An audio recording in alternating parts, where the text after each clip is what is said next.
We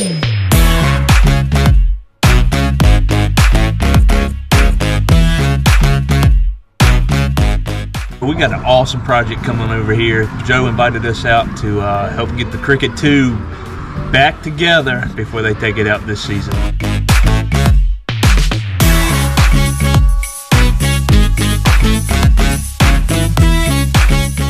So we just finished up working on the Cricket 2, but now we had a really cool opportunity to follow Captain Joe back to his house, and we get to see a lot of the old archive stuff that kind of came from the history of shark fishing. So the big catches from Frank Mundus, and he has a 1,000-pound mako mounted on the wall. It's a world record mako. We are seeing pictures of 3,000 and 4,000-pound great whites caught. Some pictures are the only pictures in existence, so it's a little bit of memorabilia that's there forever on the boat.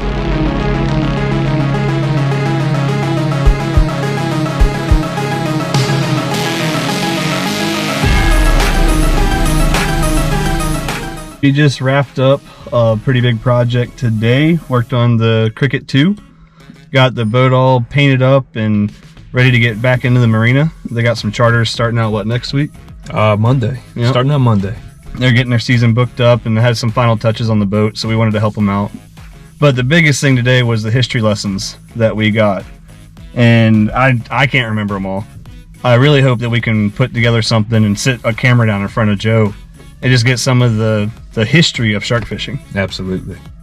Yeah, Joe is so old school, and he brings so much to the table, and it's just amazing the history and what we've learned over the past few years of coming out and fishing, and tying it back to Frank Mundus, who was just nationally, actually he was known across the world for shark fishing, and just recapturing some of them stories through Joe was an amazing experience for us. And it'd be great for us to come in and capture some of this and put some of this history back out here so that people understand what we have learned about sharks and their migration habits, and how amazing of creatures they actually are.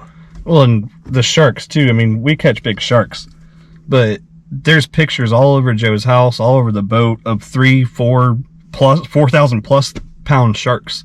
Great whites, makos, just it's like every shark that he has a picture of is a record. Yeah. And so one thing that was really cool that I actually learned, is we're fishing with these 80 wides. Joe had a couple of 16/0 in there from, back in the 60s and 70s. And I'm asking Joe, I'm like, what are y'all using back in the day? And he's like, oh, dude, we just used 4/0 and 6/0. Like that's what we used. And I was like, how's that possible? And he was showing me just some of the rods. We actually got to hold one of the rods that Frank owned, and that was cool. It's a broomstick. The technology today obviously is a lot different from back then, but man, it is so cool to see. But the reel capacity, the line capacity, and the drag and all that's the same that's available today on an old Senator. Yeah, it was so cool. It was funny because Joe was like, what happens with the drag washers when you smoke them HT100s? He's like, you just dip a bucket of water in the sea and pour it on the reel, and that's what cools it off. And keep fishing. Keep getting after it.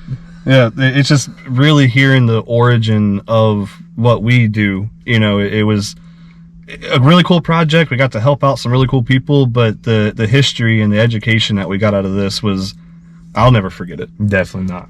No, I actually had a chance to go out and fish with Joe last year, and that's kind of what established the start of this relationship, and it was just so cool to come back in here and just meet them again. And I wasn't even gonna make it in here. Thankfully Corey came in and he was like, dude, I'll go in and help. And I finished up some work and got to surprise David this morning. Yeah. I really hope that we can get a lot more out, get them on the beach, work with them, doing some shark fishing on the Cricket too. That's right. So hopefully a lot of really cool things to come.